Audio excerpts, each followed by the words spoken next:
আসসালামু আলাইকুম everyone, welcome back to my channel. আজকে আমার রেসিপি ডিম ভাপা। এই ডিম ভাপা রেসিপিটা আজকে একটু অন্যরকমভাবে তৈরি করলাম। পুরো ভিডিওটা অবশ্যই দেখবেন। যদি ভালো লাগে তাহলে like, comment, share and subscribe করবেন। পাশে থাকা বেল আইকনটা অবশ্যই প্রেস করবেন। তাহলে চলুন দেরি না করে আজকে ডিম ভাপা রেসিপিটা আপনাদের সাথে শেয়ার করি।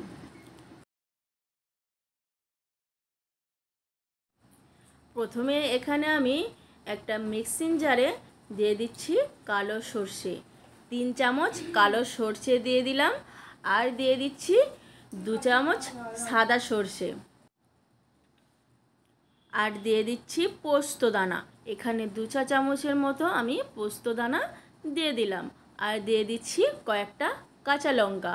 আপনারা আপনাদের ঝাল অনুযায়ী কাঁচা লঙ্কাটা দিতে পারেন। অল্প একটু জল দিয়ে একটা স্মুথ পেস্ট তৈরি করে নেব।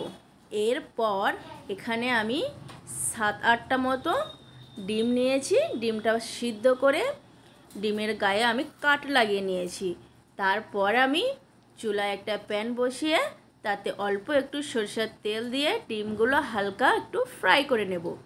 তো এইভাবে একটু উল্টে পাল্টে হালকা ব্রাউন কালার হয়ে গেলে কিন্তু ডিমটা আমরা তুলে নেব, কারণ ডিম ভাপা করার সময় ডিম কিন্তু বেশি কড়া করে ভাজা যাবে না। ডিমগুলো ভাজা হয়ে গেছে, আমি এক এক করে তুলে নিচ্ছি। তো দেখুন এখানে স্মুথ একটা পেস্ট হয়ে গেছে। কালো সর্ষে, সাদা সর্ষে এবং পোস্ত দানা, কাঁচা লঙ্কা দিয়ে যেই পেস্টটা আমি করেছিলাম সেই পেস্টটা একটা টিফিন বক্সের মধ্যে আমি ঢেলে দিচ্ছি। তো এইভাবে পুরোটা আমি ঢেলে দিলাম, আর ফাটিয়ে রাখা একটু টক দই দিয়ে দিলাম, আর একটু দিয়ে দিলাম অল্প একটু হলুদ, স্বাদ মতো লবণ, আর 1 চা চামচ চিনি দিয়ে ভালো করে আমি এটাকে মিক্স করে নিলাম। এরপর দিয়ে দিচ্ছি সর্ষের তেল। এখানে আমি অল্প একটু সরিষার তেল দিয়ে দিচ্ছি। তো তেলটা দেওয়ার পর আমি ভালো করে মিক্স করে নিচ্ছি। পেস্টটার সঙ্গে আমি তেলটা ভালো মতো করে এভাবে ফাটিয়ে নিচ্ছি। তারপর এখানে আমি এক এক করে ডিমগুলো সাজিয়ে সাজিয়ে টিফিন বক্সের মধ্যে দিয়ে দিচ্ছি।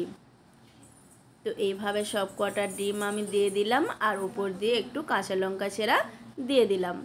আপনারা আপনাদের ঝাল অনুযায়ী কাঁচা লঙ্কাটা কিন্তু দিতে পারেন।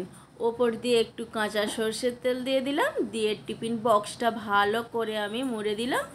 দিয়ে আমি একটা কড়াইতে অল্প একটু জল দিলাম। জল দিয়ে টিফিন বক্সটা আমি বসিয়ে দিলাম। দেখুন জলটা কিন্তু বেশি দেওয়া যাবে না, আবার একদম কমও দেওয়া যাবে না।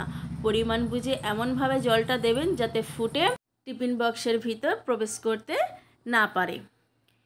এরপর আমি পুরো ঘড়ি দেখে 10 মিনিট এটা হতে দেব। 10 মিনিট পর আমি ফিরে আসছি। আমার ডিম ভাপা রেসিপি কিন্তু একদম রেডি।